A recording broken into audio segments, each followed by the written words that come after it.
It's a rainy day in Vienna and opening night of the Infernal Comedy, a play based on Austrian serial killer Jack Unterweger, starring John Malkovich. I'm trying to write a good luck card for John. I bought this big card and somehow I have to find the words to fill it, and it's not very easy actually, because working with him has been one of the... An honor, and just a thrill. Hey, Mika. How are you? I feel absolutely fine. You what? Fine, totally. Fine, ready to go. Opening night crowds are normally not very good. To a great extent, they're there to watch each other.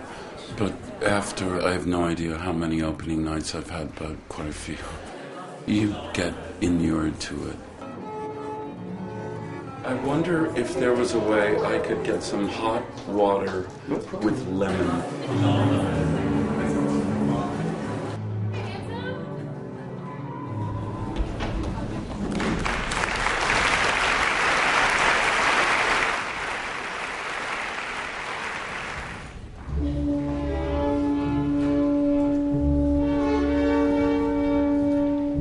When you do something like this, you have adrenaline.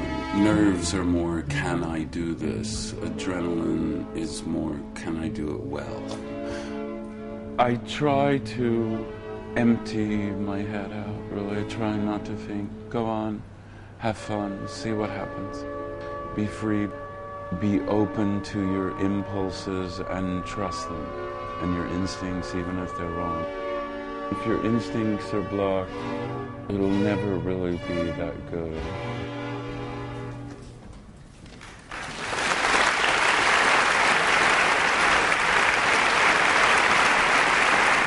Good evening, ladies and gentlemen. Theater is a living thing. And when you watch a performance where you know the actor is doing the same thing every night, he comes on, he walks on stage, he goes, ha ha ha ha. I mean, to me, that puts me, it doesn't even put me to sleep. I find it enraging, really. Please, Mr. Conductor, play something and give me a fucking break. I don't really go through a process. I read it, I respond to it utterly instinctively. To me, it just seems I play it the way it's written. But for tonight, I have had quite enough. Thank you.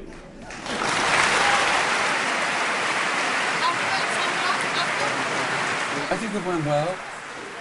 There are some things I think we can do better, and we will do better. He's a wonderful actor, and quite frankly, he could read the telephone book, and it would still be fantastic. There were very many things that really went well tonight, so yeah. I'm extremely happy. Relieved, a little bit tired, happy about the reaction of the audience. With a successful premiere behind him, John can turn his mind to other creative interests. And for almost 10 years now, one of those has been fashion. In between shows, we caught up with him in Italy, where he was working with his partner, Riccardo Rami, on an upcoming season of his fashion line, Techno Bohemian. It'll be tough because it's a tough time right now, but I've always loved doing it. To me, it's just another form of self-expression, really. What is the weight on this? We're all familiar with celebrities putting their name to something, so how much is John actually involved?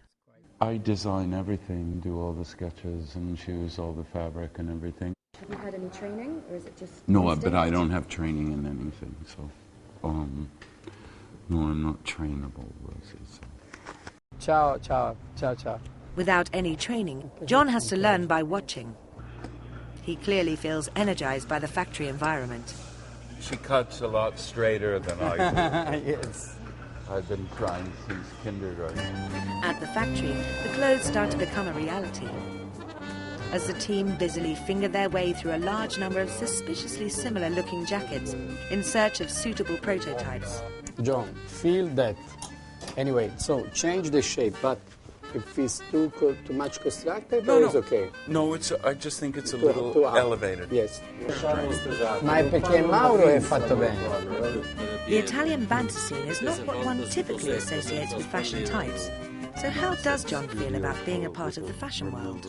I've met people from the fashion world who are absolutely lovely people. Yeah, I like that. Do I feel comfortable in the world? No, not really, but you could probably say that about me in any world. I mean, if I could just do the work and not ever have anything else, I'd be very happy. Arrivederci.